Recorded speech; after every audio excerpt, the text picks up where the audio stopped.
Good morning student. This is my second video to find out the national income. बेटा इस second video में हम national income निकालेंगे by the income method. ठीक है, national income निकालेंगे बाय द इनकम मेथड. और जब हम national income by the income method निकालते हैं तो इनकम मेथड से जो निकलता है बेटा उसी को NDPFC बोला जाता है. क्या बोला जाता है? NDPFC. और समटाइम क्वेश्चन में ये भी पूछा जाता है कि find out the domestic income. तो इसका मतलब ये क्या हुआ कि आप लोगों को NDPFC ही निकालना है. ठीक है, अब इसको निकालने में हमें बेटा तीन चीजों की जरूरत है.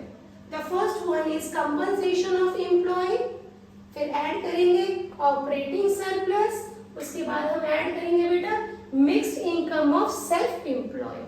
ये तीन चीज हमें चाहिए किसके लिए? NDPFC निकालने के लिए. ठीक है, तो देखिए बेटा कंपनसेशन ऑफ एम्प्लॉयज में हम क्या क्या कंसीडर करते हैं. The first one is wages and salary in cash. इसका मतलब ये है आप जो अपनी सर्विस दे रहे हो किसी को और उसके बदले जो आपको वेजेस या सैलरी मिल रही है वो किस फॉर्म में होनी चाहिए बेटा? कैश के फॉर्म में होनी चाहिए. ठीक है, second is wages and salary in kind. ठीक है, wages and salaries in kind. बेटा इन काइंड का मतलब ये होता है कि वो कैश के फॉर्म में ना होकर किसी और फॉर्म में हो. कैश के फॉर्म में ना होकर किसी और फॉर्म में हो. जैसे होता है कि भाई तुम मेरी गाड़ी चला लेना और तुम मेरे घर पे रह सकते हो, मेरे घर का काम कर लेना और आप यहीं पे रह सकते हो. तो इसके मतलब आपको कुछ कैश नहीं मिल रहा, आप घर का काम कर रहे हो, आप अपने मालिक की गाड़ी चला रहे हो या अगर कोई भी काम करे कि भैया मेरा एक छोटा सॉफ्टवेयर है, तुम्हें अच्छी नॉलेज है, ये काम कर लो और तुम मेरी गाड़ी यूज कर सकते हो, या फिर तुम मेरा दूसरा कोई काम करो, मेरा लैपटॉप यूज कर सकते हो. तो हम कोई अलग फैसिलिटी प्रोवाइड करें किसके बदले बेटा? कैश के बदले. फिर हमारा थर्ड आता है यहाँ पर बच्चे. थर्ड है हमारा employers contribution to social security schemes.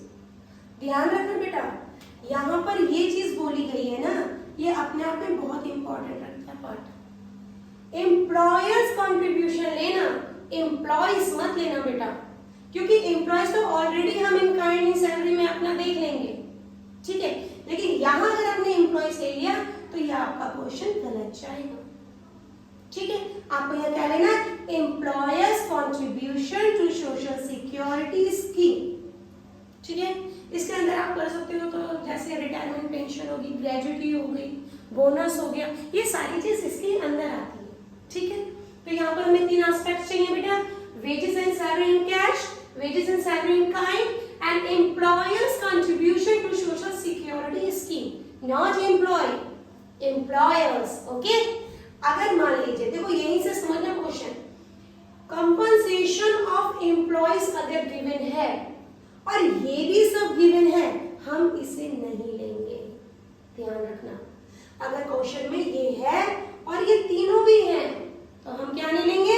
हम इन तीनों को नहीं लेंगे. क्यों नहीं लेंगे? क्योंकि बेटा ऑलरेडी ये इसमें इंक्लूडेड है. और अगर नहीं दे रखा, ये अलग अलग दे रखा, so you have to add. हम तीनों को ऐड करेंगे और वो हमारा क्या बनेगा? Compensation of employees. ठीक है, I hope so first part is clear है ना. कंपनसेशन ऑफ एम्प्लॉयज, इसके अंदर तीन पार्ट आते हैं, wages and salary in cash, in kind और employers contribution to social security scheme. तो अगर ये तीनों भी दे रखे हैं और ये भी दे रखा है, हमें ये तीनों नहीं लेने, हमें ये लेना है. ठीक है, और अगर ये तीनों दे रखे, ये नहीं दे रखा, तो तीनों को ऐड करके हमें ये निकालना है. ठीक है बेटे, और ध्यान रखना, फिर बता रही हूँ, एम्प्लॉयर्स, एम्प्लॉयज नहीं. ठीक, सेकेंड वन है ऑपरेशन या ऑपरेटिंग सरप्लस. बेटा ऑपरेटिंग सरप्लस, ऑपरेटिंग सरप्लस, यहाँ थोड़ा सा ऑपरेशन हो गया, ऑपरेटिंग सरप्लस. ठीक है बेटा, तो ऑपरेटिंग सरप्लस में हम क्या करेंगे? पहले इसी को टू पार्ट्स में डिवाइड करेंगे. ठीक है, हमने इसको टू पार्ट्स में डिवाइड किया है. इनकम फ्रॉम प्रॉपर्टी, वो इनकम जो आप अपनी प्रॉपर्टी से कमाते हैं, और इनकम फ्रॉम एंटरप्रेन्योरशिप. ठीक है, एंटरप्रेन्योरशिप आप जानते हो, ऐसा बिजनेस ओपन करने वाला बंदा जो अपने नए नए आइडिया से, इनोवेशन से बिजनेस चलाता है.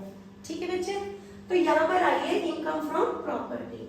इनकम फ्रॉम प्रॉपर्टी में आता है रेंट, रॉयल्टी और आपका इंटरेस्ट. ठीक है, हम इनको ऐड करेंगे सभी को और हम कहाँ पहुंच जाएंगे बेटा? एंटरप्रेन्योरशिप में प्रॉफिट आता है मेन, क्या आता है? प्रॉफिट।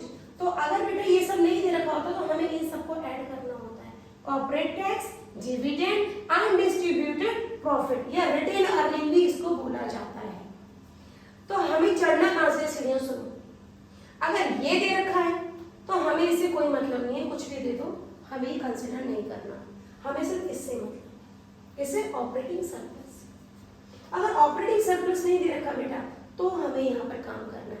बेटा यही एक पार्ट थोड़ा सा टिपिकल पड़ता है, बाकी तो ये वाला पार्ट और मिक्स इनकम वाला पार्ट बहुत सिंपल आता है। इसको थोड़ा ध्यान से सुनेंगे। हमें ऑपरेटिंग सरप्लस निकालना है, या तो ये एज इट इज क्वेश्चन में अवेलेबल होगा तो ठीक है, नहीं होगा तो having a two part. The first one is income from property and income from entrepreneurship.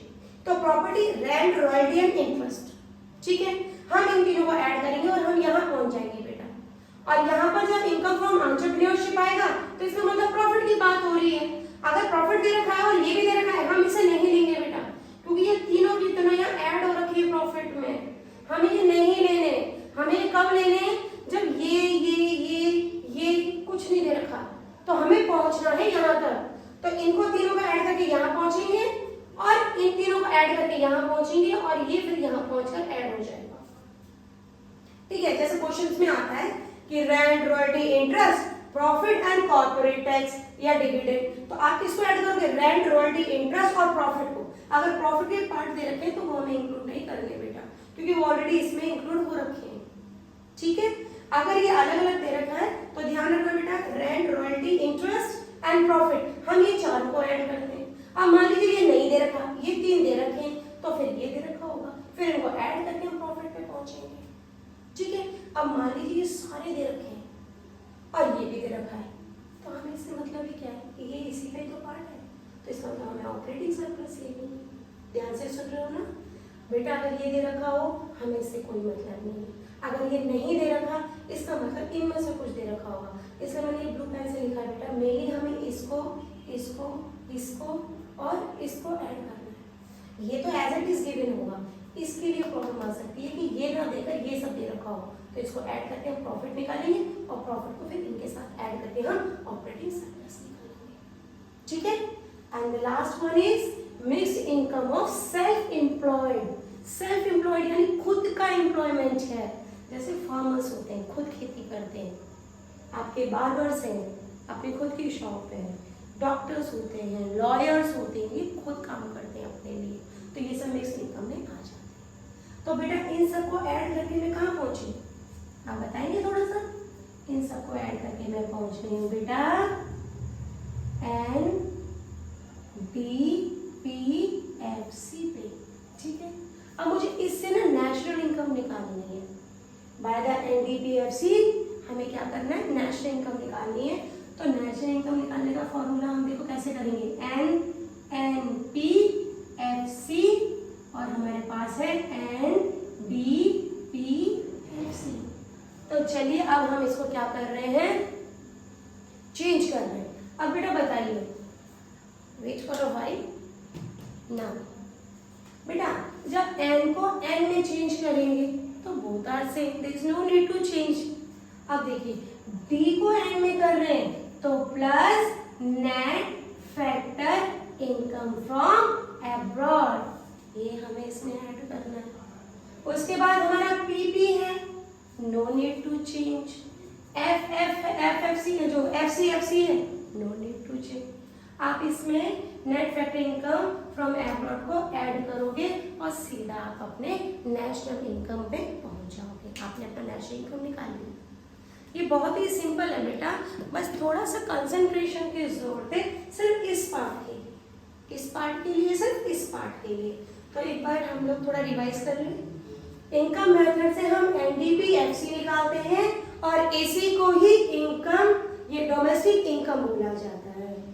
इसका फॉर्मूला है compensation of employees plus operating surplus plus mixed income of self employed. तीन इसके पार्ट है जो हमें ऐड कर रहे हैं।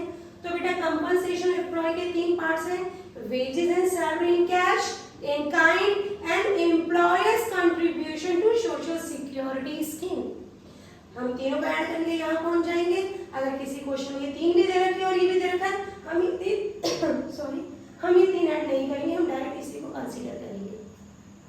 ऑपरेटिंग सरप्लस की बात करते हैं। अगर ये दे रखा है हमें इससे कोई मतलब नहीं है। अगर ये नहीं दे रखा तो हम रेंट, रॉयल्टी, इंटरेस्ट और प्रॉफिट को ऐड करते हैं। मान लीजिए क्वेश्चन में रेंट, रॉयल्टी, इंटरेस्ट और कॉर्पोरेट टैक्स या डिविडेंड या अनडिस्ट्रीब्यूशन प्रॉफिट दे रखा हो तो हम इनको ऐड करके प्रॉफिट निकालेंगे और इस प्रॉफिट को इसमें क्या करेंगे, हम ऐड कर देंगे। ठीक है, और उसके बाद हम mix income of self employed निकालेंगे जो दे रखा होता है। वैसे बेटा मैक्सिमम क्वेश्चन में ना यही लैंग्वेज यूज होती है, mix income of self employed. Maximum question में कोई रेयर ही अगर कोई क्वेश्चन फंसता है तो इस टाइप के कोई नाम आ सकते हैं, तो आप इसमें ये ध्यान दे लेना जो इस वाले पार्ट में नहीं है वो हमारा मिक्स इनकम में चला गया। ठीक है, और ये सारा हम निकाल के हमने एनडीपीएफसी निकाल ली, एनडीपीएफसी को एनएनपीएफसी में कन्वर्ट कर लिया और हमने अपनी नेशनल इनकम निकाल ली। ठीक है, तो आई होप सो आपको ये चीज़ समझ में आया होगा, ये टॉपिक अच्छे से क्लियर हुआ। अगर अभी भी आपको लगता है कोई प्रॉब्लम है, हमें समझ में नहीं आया मैम, या कोई भी ऐसी प्रॉब्लम, तो बेटा आप मुझे मैसेज कर सकते हो और आप अपनी प्रॉब्लम सॉल्व कर सकते हो या अपनी क्वेरी मुझसे पूछ सकते हो। अभी फिर से एक बार देख लीजिएगा आप, हमें क्या चाहिए, compensation of employ, operating surplus और हमें mix income of self employed, ये तीनों ही ऐड करने हैं। ये हमारा मेन कॉन्सेप्ट है, तीनों को ऐड करने। अब इन तीनों तक पहुंचने के लिए हमें यहाँ देखना पड़ेगा और याद रखना बेटा, अगर ये दे रखा हो और ये भी दे रखा हो तो हम इसे नहीं लेते हैं, ये मिस्टेक हो जाएगी क्वेश्चन करते समय। तो आप थोड़ा प्रैक्टिस करिए, कोई क्वेश्चन में प्रॉब्लम हो तो पूछना। ठीक है, यहाँ पर एक प्रॉब्लम आती है एम्प्लॉयर एंड एम्प्लॉयज की, तो ये भी ध्यान रखना कि एम्प्लॉयर हो एम्प्लॉयज ना हो। ठीक है, फिर यहाँ पर आ जाते हैं, वही ऑपरेटिंग सरप्लस है, हमें इससे कोई मतलब नहीं है। अगर मान लीजिए ये नहीं है तो इसका मतलब हमें ये 4 चीजें ऐड करनी है, rent, royalty, interest and profit. ये तीनों तो एज इट इज आ जाएंगी, मैं फिर बता रही हूँ, ये तीनों एज इट इज आ जाती हैं। प्रॉब्लम आता है प्रॉफिट में। समटाइम क्या होता है, प्रॉफिट भी दे देते हैं और ये भी दे देते हैं, तो कंफ्यूज मत होना कि यार प्रॉफिट दे रखा है और ये भी दे रखा है, शायद ये इसमें इंक्लूड करना होगा, ऐड करना होगा। ऐसा नहीं है, अगर ये और ये पार्ट दे रखे तो आपको ये छोड़ना है, बताया ना, क्योंकि इसका मतलब ये इसमें इंक्लूड है। ठीक है बेटा, हमने ये सब कर लिया, हम ऑपरेटिंग सरप्लस। कई क्वेश्चन में ऐसा भी हुआ है कि उसने पूछ ही लिया normal, find out the operating surplus. ठीक है, find out the operating surplus, तो इसलिए यहाँ पर ये जैसे 3 नंबर का क्वेश्चन अगर फंस जाता है कि find out the operating surplus, तो आपको ये कॉन्सेप्ट पता होना चाहिए, इसलिए मैंने ये डीपली थोड़ा आपको बताया। ठीक है, 3 नंबर के क्वेश्चन में अक्सर इस टाइप के क्वेश्चन पूछ लिए जाते हैं, नॉर्मली बोर्ड में ना होकर भी आपके हाफ फेल होंगे, अभी प्री बोर्ड होंगे, तो आप थोड़ा ध्यान देंगे इस चीज़ को। और mix income as it is आता है, मैंने बताया शायद ही कोई क्वेश्चन होगा जिसमें कुछ इस टाइप का अलग होगा, ऐसे एज इट इज आएगा। हमने तीनों को प्लस करके एनडीपीएफसी में पहुंच जाना है और उसके बाद बेटा हम कन्वर्ट करके कहाँ आ जाएंगे, नेशनल इनकम, और इस तरीके से हम नेशनल इनकम निकाल देते हैं। I hope so you understand this method. आप क्वेश्चंस करेंगे और फिर आप मुझे मैसेज करके बताएंगे कि आपको ये मैथड यूजफुल हुआ या नहीं हुआ। Okay, thank you.